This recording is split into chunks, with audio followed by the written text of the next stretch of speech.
Good evening, and thank you all for braving this terrible blizzard that we're having outside. I was just talking to a fellow New Yorker. We were saying back in the day, New Yorkers are a lot tougher. I don't think the weather's all that bad, but maybe it is driving. But thanks for coming. This was originally a sellout event. We had to turn people away, but the weather didn't cooperate tonight. Regardless, we're very glad to have our speaker here.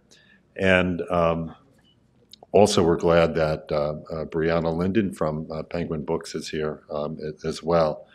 So tonight's event is the second program at the Korea Society, delivered in partnership with Penguin Publishing. Our last event was a book talk by Heinz Insu on his work, Love for Imperfect Things, and people were sitting on the stairs in the back, on the bleachers, to listen to Heinz Insu. So tonight we'd like again to express our thanks to Penguin and to Brianna Linden in particular, who worked so hard to help bring tonight's program to fruition. And with that, I'll turn the floor over to Insu, and you'll talk about your work, and I believe you'll talk about 40 minutes, and then we'll have time for Q&A. Good.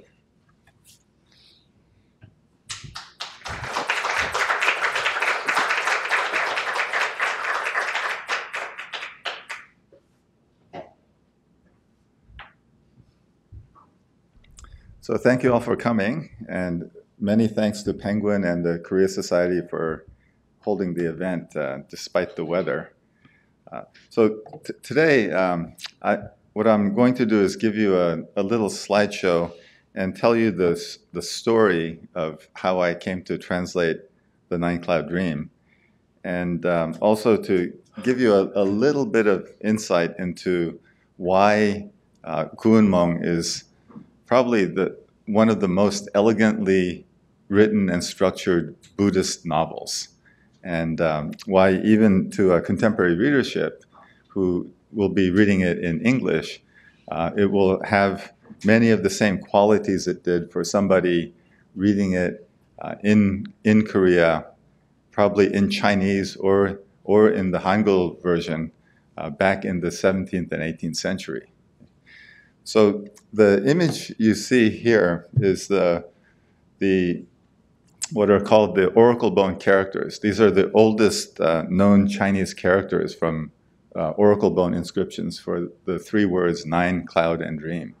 As a translator, one of the things I did was I went back, and for key terms and phrases, I tried to go all the way back to pictographic representations, because as I was translating, I realized that much of what was happening in the book was actually in the reader's associations and not necessarily from the denotation in the text. So my own background is I'm a professor of English at SUNY New Paltz, the State University of New York. I teach creative writing, the upper division capstone course in narrative writing, which is fiction and memoir. And I also teach a course called The Great Books of Asia. And in that class, what I generally do is begin with the Hindu classic, the Bhagavad Gita, and then we transition from Hinduism to Buddhism. So we will look at the Dhammapada and some of the other scriptures, probably passages from the Diamond Sutra, the Heart Sutra, and the Lankavatara Sutra. And then we go to Taoism. So we look at the Tao Te Ching and Zhuangzi. And then we end by looking at how all of those things sort of converge in a work of fiction. And what I did was I used Guunmong for that. When I began teaching the course, and this was about 15 years ago, I used the Gale translation and discovered that it was very interesting, but there were some problematic issues with it. But the more I read it, the more I discovered that it really needed to have a new rendition in English.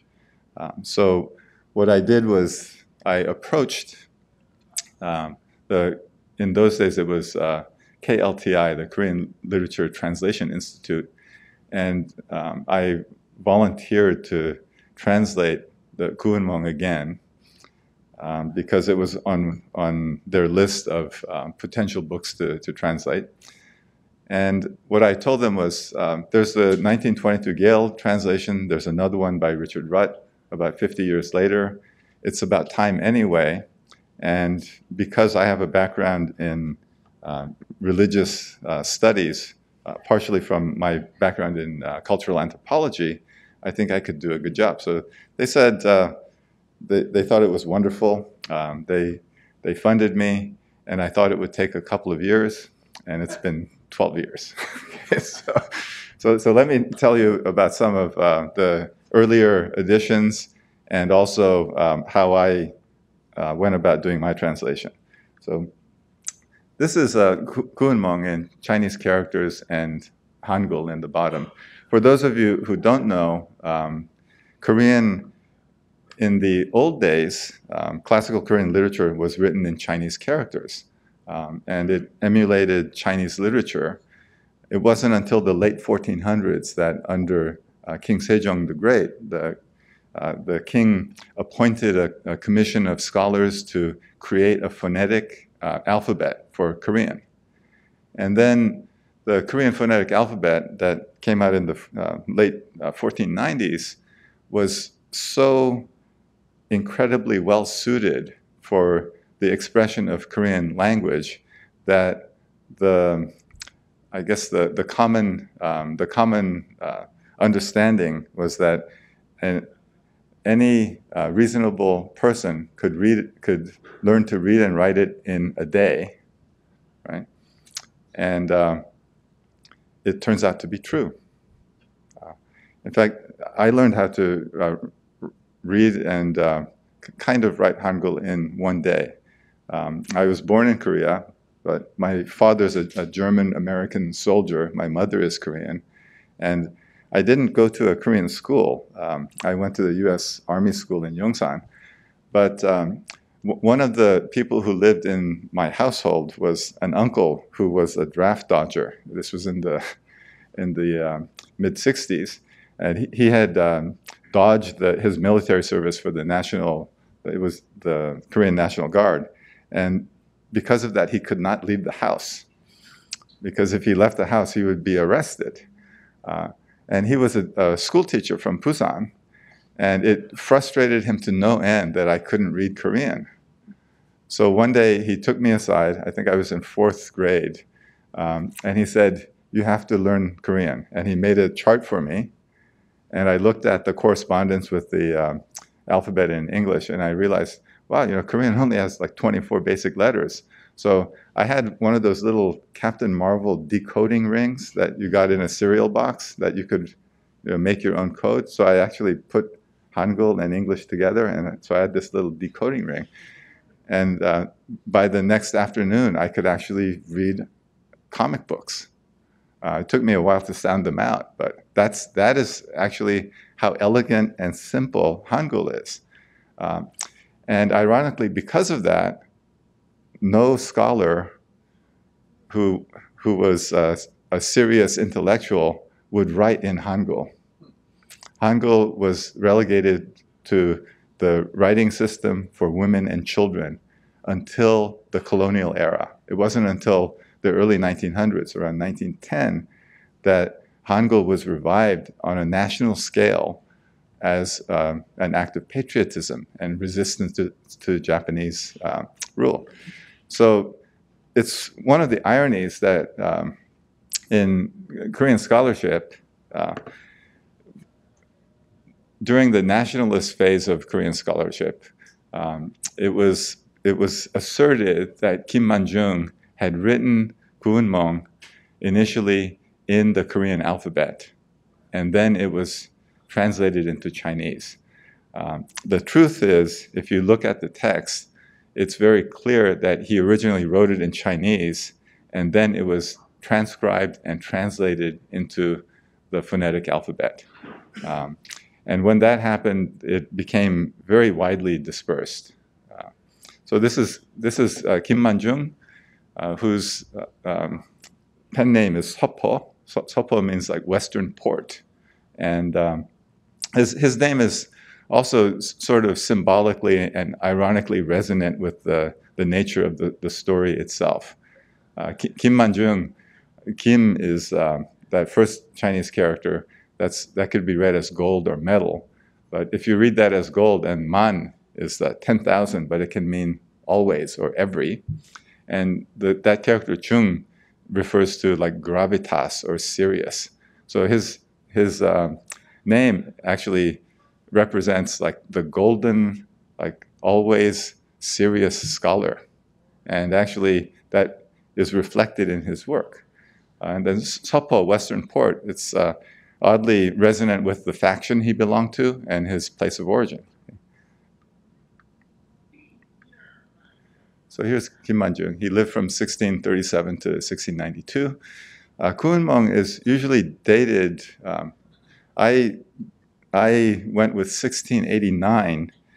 In Korean scholarship, you'll see that it's often attributed to the period somewhere around 1687.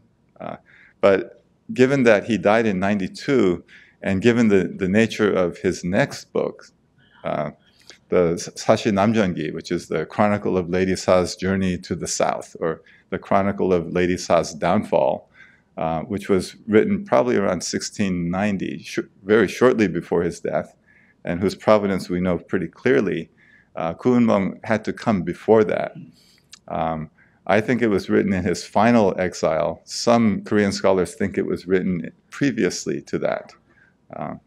But we don't know for certain. Okay. This is from the National Hangul Museum. This is an image of the 3-volume edition that was transcribed in 1903. And what's interesting about this one, because if you read my introduction in the Penguin Classic, you'll note that most editions, the popular way to divide Kuenmong is into units of 4 or 8. As a way to correspond to the Buddhist numerology. This one you'll see is 3 volumes, and if you look at how the volumes are labeled, volume 1, 2, and 3 are labeled Heaven, Earth, and Man. And that's actually, it reflects 2 things. One, it reflects a Taoist cosmology, because in Taoism, right, there's the law, the way of heaven, the Tao of heaven, and then there's the way of earth emulates heaven, and man is in a special position in between. But it also reflects the traditional system that corresponds to our alphabetizing. If you go to Korea, like if you go to the palaces, you'll often see like warehouses labeled, and we would label them A, B, C, D. In Korea, you'll see them labeled Hanul Chon Ta Ji from the 1,000-word classic, which everybody memorized. So we have 26 letters. The Korean system had 1,000 for alphabetizing. And every scholar, when he was maybe 4 or 5 years old, learned the 1,000-word classic and chanted it. So I never memorized the 1,000-word classic, but I still remember hearing the old people like sitting around going, Hanul Chan Ta Ji, Komur Hyun Rur Hwang. And they just go through the whole 1,000 characters that way. So this is the next image. This is the Hangul edition, also held at a museum. And I'm going to talk about the opening sentence. But this one will show you what a Hangul edition looks like. And you'll notice that on the left side, this title is also in Hangul. Some of the editions, you'll see that the Chinese characters are on the cover, but when you open it, they will be transcribed in Hangul. And one of the curiosities about Kuenmong is just about every edition is slightly different.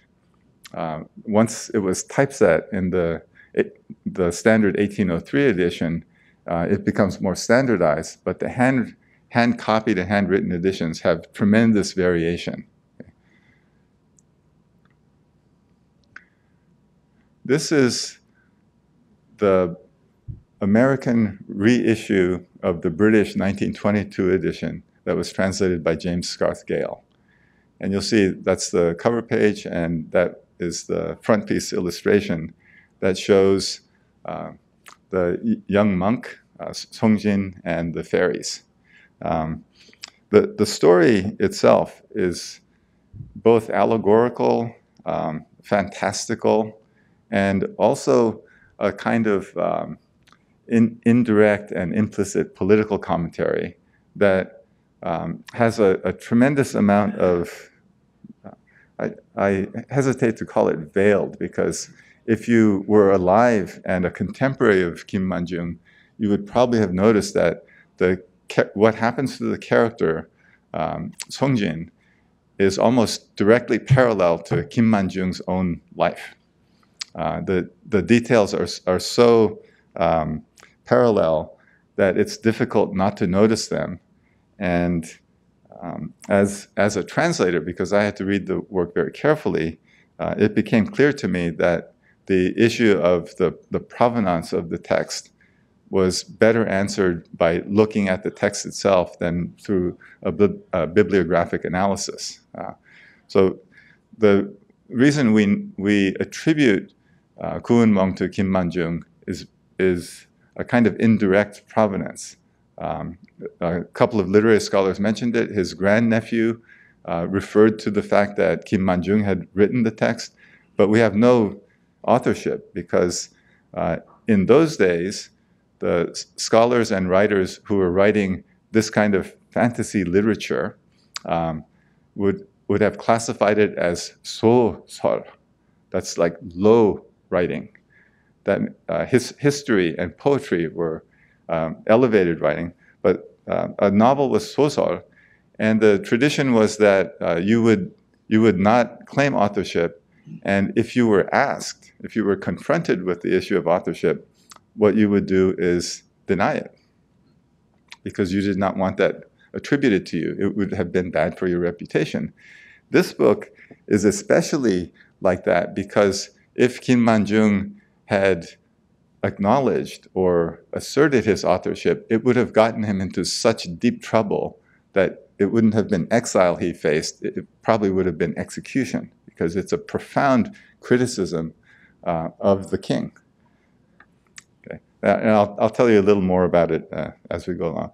A lot of this, when you look at Gale's translation in 1922, the nuances of those kinds of interpretations are not in this, because Gale was working with a lot of help simply to get the narrative across.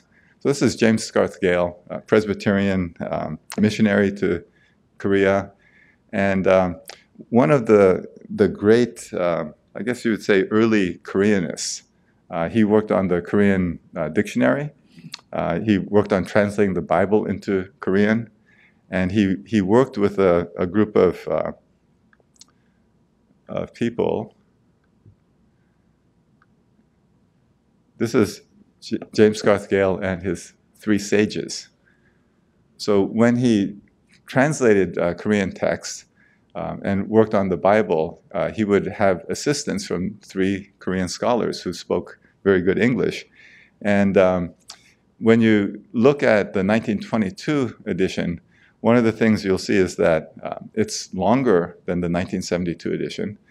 And it's largely because what Gale did was took some of the glosses that his tutor and one of the sages was providing him as they were reading the text together, and he simply put it into the narrative itself. Okay?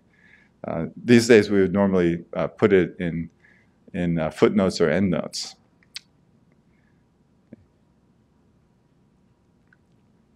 This is Richard Rutt, and his translation came out in 1974, although he had been working on it probably since around 1968. And oddly enough, it was at the behest of the Asia Society that he worked on a volume called Virtuous Women, in which it was, the image here is Richard Rutt after he went back to England. He became a Monsignor, and he was a bishop by that time. And the reason I juxtaposed the image of the Zhou Yi, which is the I Ching, and him knitting, is because just prior to the Zhou Yi, he had also done a book on hand knitting.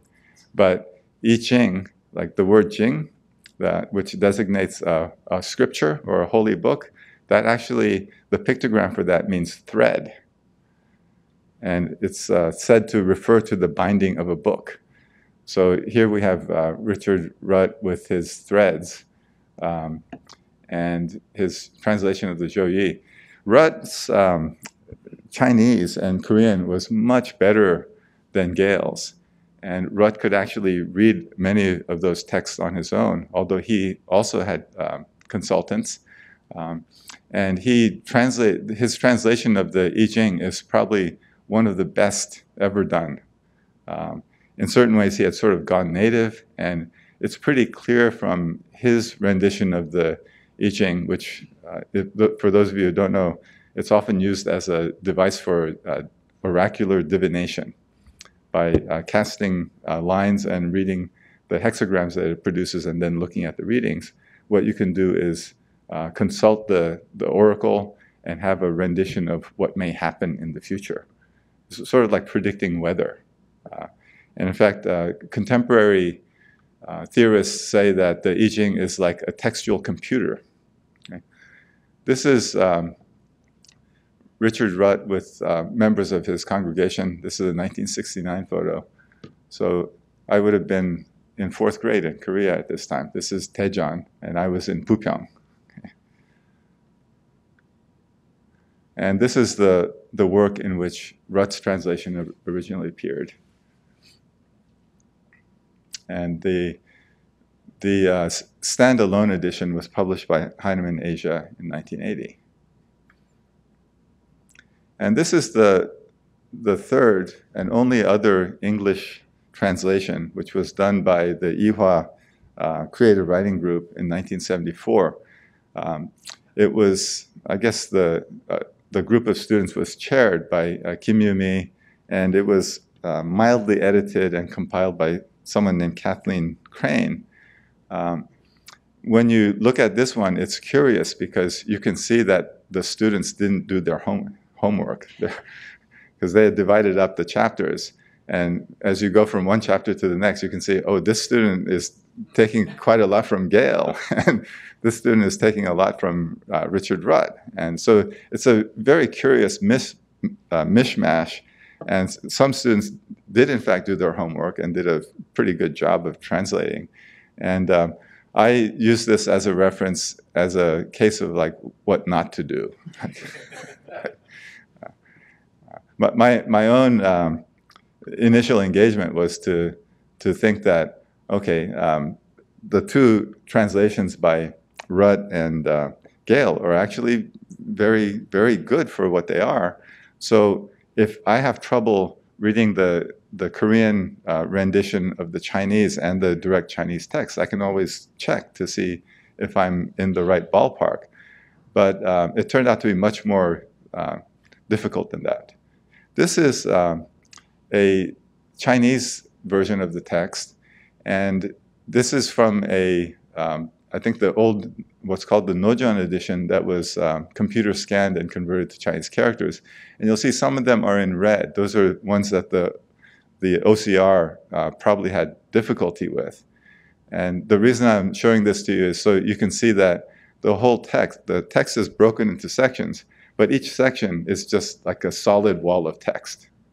And if you try to read it the way you read English, classical Chinese just turns into like monkey mind, because it's an associative grammar. And if you sort of give up trying to do that and just sound it out one word at a time and listen to yourself doing it, it's as if you can see the movie of the text. Okay? And that's what I discovered as I was translating. The next image. This is one of the texts I consulted. It's in the Harvard Yenching Library, and it's dated, that date, circa 1670 ? Is actually part of the catalog. So it's pretty clearly misdated. It's not clear how they got the 1670 date. This is probably one of the 1725 editions. It came out in 3 volumes, and it's actually one of the most beautiful ones, and that's what it looks like. And this is, if you look at the first line after the title, the first 2 words are Nojon. This is one which is called the Nojon edition that begins with a reference to the old monk. The 1803 edition begins with a reference to the mountain. Okay? And I'll be talking about the first sentence in this one shortly. This is the 6th volume 1803 edition, which is fairly standard. And you'll see that this one is typeset, and it looks like this. And you can see after the title, the opening is actually not a reference to the old monk. And the first sentence is actually slightly different. It's one word longer than in the Nojon edition. So this is the first sentence.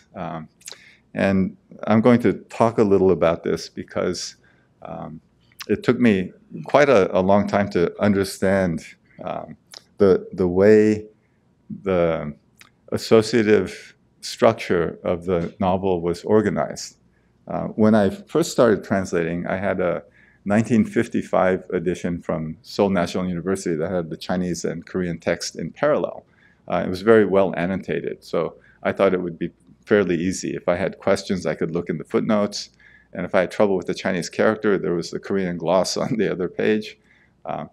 But as I read the book and saw what was happening in the Chinese, and with the theme of the novel, which is about a young monk, he is like a star monk.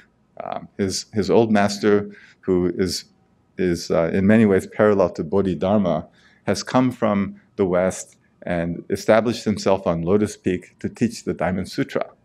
The Diamond Sutra is a central Buddhist text, and it begins with a reference to the 6 illusions.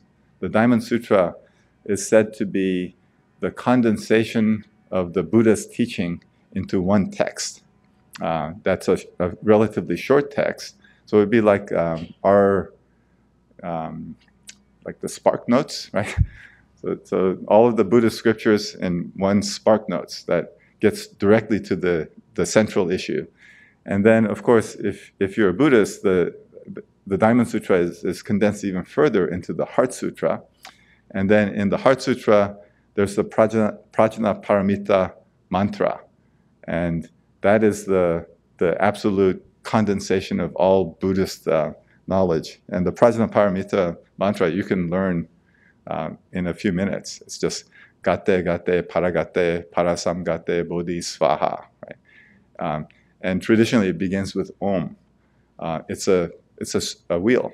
So it begins with Om, gate, gate, paragate, parasamgate, bodhi, svaha, Om, gate, gate. And you can see that it goes Aum. And Aum is the syllable of creation and maintenance. Okay? And the Prajna Paramita Sutra basically says form is emptiness and emptiness is form. Okay? And then what it does is it negates all the sensory qualities. The Diamond Sutra does it by referring to the 6 illusions. So if you look at the oldest version of the text, the first sentence is actually 6 Chinese characters.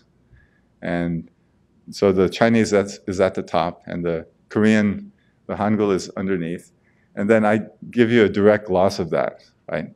So heaven below, renowned mountain, have or exist 5. And so that sentence is pretty simple. And Gale translates it as there are 5 noted mountains in East Asia. Rudd translates it as the 5 sacred mountains of China are. And then he continues, because what comes next is a list of the 5 sacred mountains and their names. The Creative Writing Study Group says the 5 most wonderful mountains in the world are. I went for a more literal translation because it was very important to have the concept of heaven in the opening of the novel.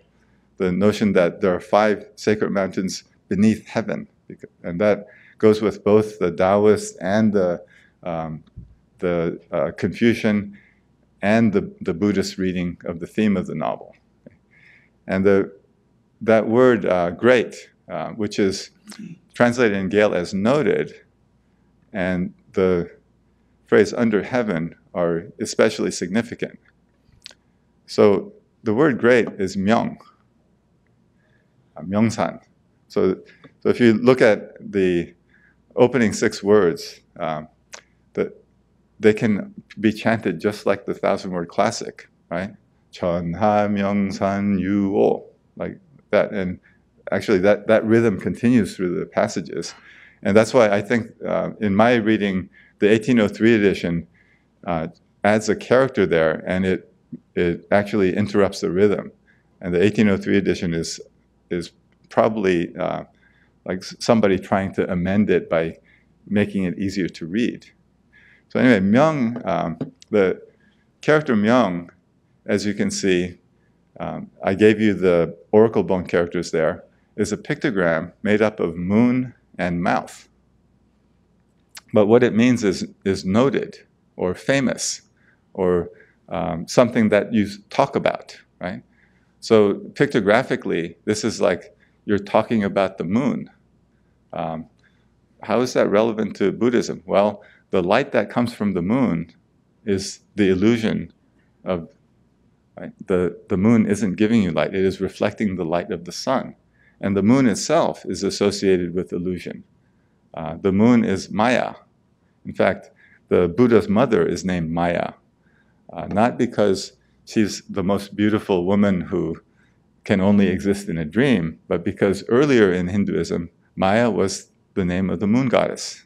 Maya actually means great night. So it's like mother night.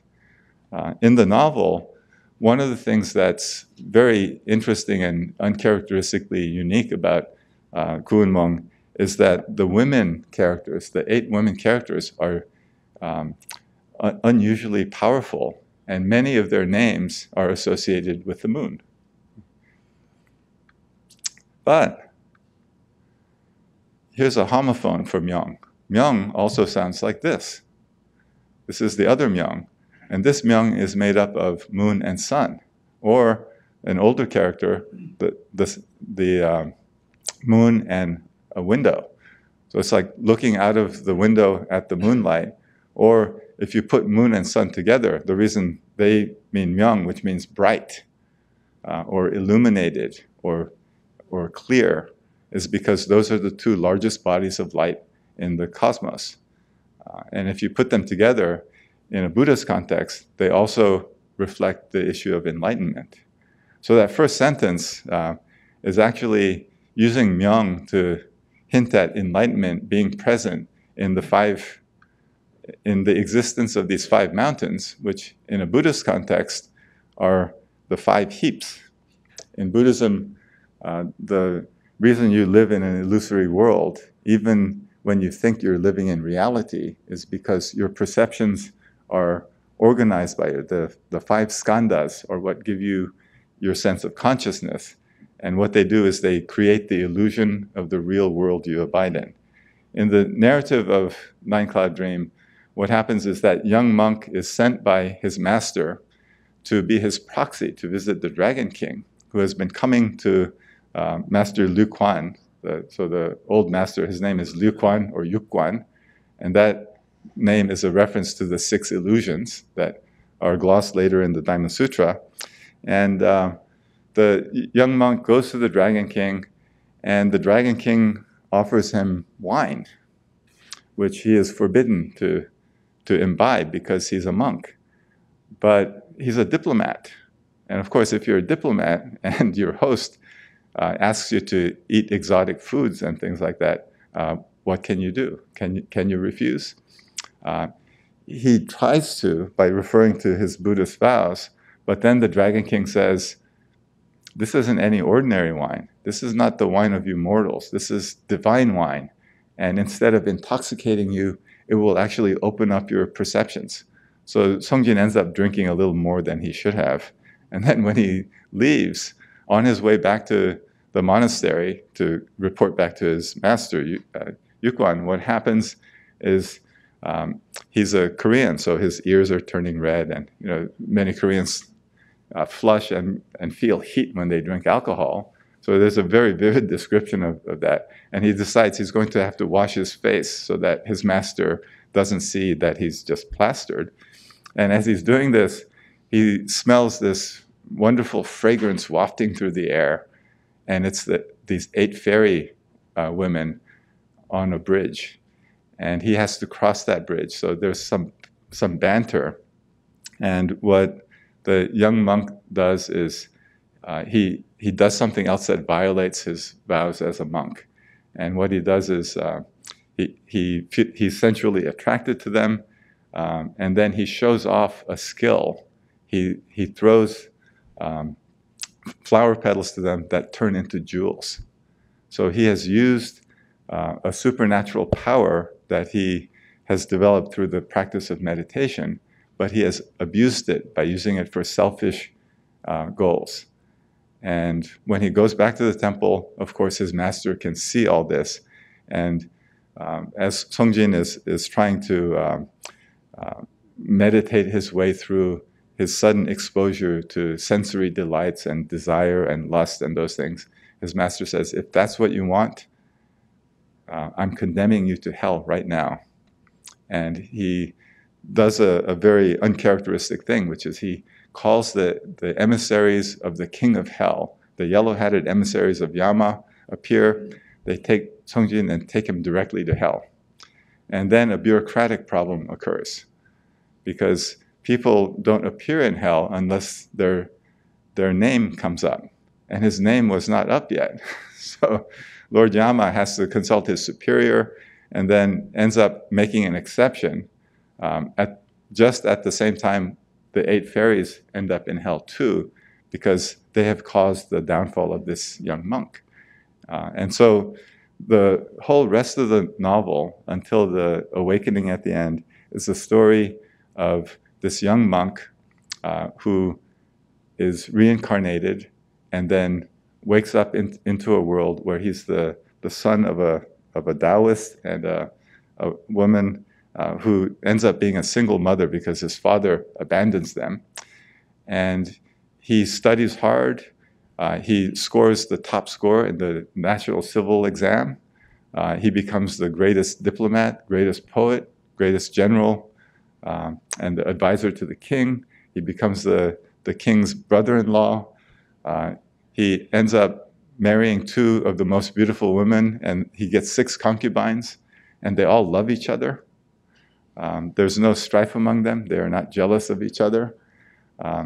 And at the end of this story of what would be like the Confucian pipe dream, it's as if I was trying to think of a parallel, and it would be like there was a pulp movie called Buckaroo Banzai, and Buckaroo Banzai is he's a rocket scientist, brain surgeon, rock star. So Songjin is like that. So it would be like, he's like the greatest rock, because he knows all the popular music and he knows special chords and things. So that's the epitome of success by a Confucian standard. And then at the end of that narrative, he's gotten a group of young children. They're all doing well. It's as if our parallel would be they all did well in college and they're beginning their own careers. And it's at that point that one day he's looking out over the terrace into the mist, and he's depressed, and he sees an old man walking up the path, and he thinks he recognizes him. And then he does recognize him, and the old man reveals himself as Yukwan from reality and says, "You're dreaming." And the young monk wakes up. He's on the prayer mat, and he can't distinguish between. He doesn't know whether he's just woken from a dream, or whether he's in a dream now and that other incarnation is his life. And it's by confronting that thing which we think of as a dichotomy or a binary opposition or a contradiction, and by resolving it by accepting both and saying he can't tell, that he reveals to his master that he's ready to take over, and then Songjin becomes the director of the Lotus Peak Monastery. The very end of the novel is interesting because Yukwan ends up reciting the Diamond Sutra and actually listing the 6 illusions. Now, when I was looking at the other translations, I saw that the reference to the Diamond Sutra didn't have 6 items in the list. It wasn't until I was translating another Korean writer. This is Musan Cho-hyun. He was the abbot of Paekdamsa Monastery, one of the major Buddhist temples in South Korea. He passed away on the same day I submitted my final manuscript for Kuunmong to Sam. And I had just translated 2 years earlier a book of his Shijo poems, which was incredibly difficult because they were Zen poems, and the tradition of Zen disavows the relevance of language. It challenges the ability of language to express anything. And yet here's a monk who's an abbot who's writing poetry in language that does not refer to anything. It's an illusion, but it's part of his Zen practice. And as I was translating his work, I realized that one of the things he was able to do was to have the poems read in Korean with the Chinese homophones, like an undertone. And if you looked at the way they related to each other, there was a theme. And that's what finally gave me the insight on how my translation of Kuunmong should be structured. Let's see. This is actually one of my notebook pages translating Cho-hyun. And one of the things you'll find in the lower left corner, there's the Korean character O, that equals 5, but that O also means noon. So in the first sentence of Kuunmong, it says there are 5 great mountains. That character 5 also means noon, which is when the sun is at its highest. That is enlightenment. And what the opening sentence of Kuunmong tells you is that in the world of illusion and the world of enlightenment are the same thing. That is one of the central messages in Korean Mahayana Buddhism. And if you look at the Korean Buddhist concept of tongdal, which means interpenetration, that dal sounds like moon. It sounds like a reference to the moon. And one of the images associated with it is looking at the reflection of the moon in the water. The light of the moon comes from the sun, and the moon in the water is yet another reflection of it. That is what reality is like. And it will allow you to awaken by knowing that reality is illusion and illusion is reality, in the same way that form is emptiness and emptiness is form. So the last word in my translation of Kuunmong is actually the word paradise. So I begin with a seven-word sentence that ends in heaven, which rhymes with 7, right? And then at the end of the novel, it circles into paradise. So it's the mundane world and heaven resonate with each other, and the last word in the translation is paradise. Okay? And this next image shows you Korean postage stamp from the year 2000. This is how popular Kuunmong is in South Korea, by the way. In many popular films and in soap operas, you will actually see references to Kuunmong. It's a very common thing to allude to, although the text itself is not read that much in high school or in college.